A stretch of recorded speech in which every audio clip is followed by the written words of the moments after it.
DDC की team वाले उसे जबरदस्ती एक बस में बिठा कर ले गए। बस में उसी की तरह काफी सारे बच्चे बैठे हुए थे और एक गार्ड हाथ में बंदूक लिए खड़ा था, मानो ये बच्चे नहीं कोई टेररिस्ट हों। जल्द ही बस सीडीसी के हेडक्वार्टर्स में पहुंच गई, जहां काफी जबरदस्त सिक्योरिटी थी। जिसके बाद बच्चों को एक एक करके लाइन में अंदर भेजा गया। लेकिन एक लड़का जब ज्यादा सवाल जवाब करने लगा तो वहां मौजूद गार्ड्स ने उसे बुरी तरह पीटा। ये सब देखकर रूबी बहुत ज्यादा घबरा गई। जल्द ही सभी बच्चों को उनके चेकअप के लिए डॉक्टर के पास भेज दिया गया। जब रूबी की बारी आई तो डॉक्टर ने उसे बताया कि ये बीमारी उसके शरीर में एक खास तरह की म्यूटेशन कर रही है। कुछ ऐसा ही बाकी बच्चों के साथ भी हो रहा है। ये म्यूटेशन इतनी ज्यादा थी कि अब उन्हें इंसान कहना भी शायद सही नहीं होगा, क्योंकि डीएनए बदलने से अब सभी बच्चों में अलग अलग करिश्माई शक्तियां देखी जा रही थी, जिन्हें अब साइंटिस्ट्स ने अलग अलग कैटेगरीज में डाल दिया है। जिनकी आंखें अपनी शक्तियों का इस्तेमाल करते हुए हरी होती हैं, उन्हें सबसे समझदार और सेफ कैटेगरी में रखा गया था।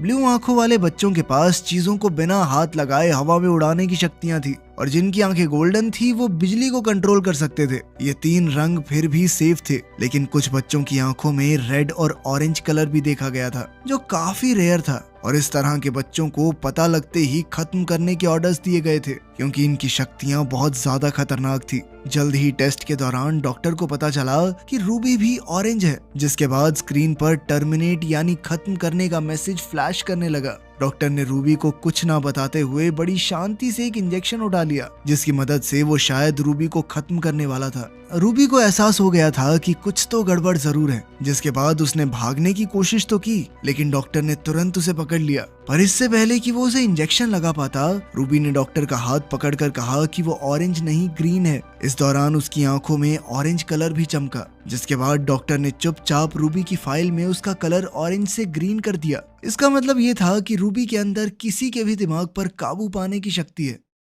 इसके बाद सभी बच्चों को ग्रीन, ब्लू और गोल्डन कपड़े पहना दिए गए। रूबी ने देखा कि वहाँ कोई भी रेड और ऑरेंज कपड़ों वाला बच्चा नहीं था, क्योंकि शायद उन्हें पहले ही मार दिया गया होगा। इस तरह लगभग 6 साल बीत गए। अब जो काम तेज दिमाग वाले ग्रीन बच्चे बड़ी आसानी से कर लेते थे, वो रूबी को समझ नहीं आते थे। और इसी तरह एक दिन कैप्टन मैकमेनस की नजर उस पर पड़ी। वो रूबी से कहने लगा, जितना तेरा दिमाग है तू मुझे ग्रीन तो नहीं लगती। ये सुनकर रूबी काफी घबरा गई, और जब वो अपने ग्रुप के साथ वापस कमरे में जा रही थी तो अचानक स्पीकर से हाई फ्रीक्वेंसी साउंड की बौछार हो गई, जो सिर्फ ये खास बच्चे ही सुन सकते थे। बाकी किसी पर इसका कोई असर नहीं था। जल्द ही रूबी बेहोश हो गई और उसकी आंख खुली मेडिकल रूम में, जहाँ एक फीमेल डॉक्टर उसके सामने बैठी थी। जल्द ही एक गार्ड ने वहां आकर डॉक्टर से कहा कि इलाज का समय बहुत हुआ, जल्दी चलो यहाँ से। डॉक्टर ने जल्दी से एक कागज पर कुछ लिखा और वहां से चली गई। उस नोट में लिखा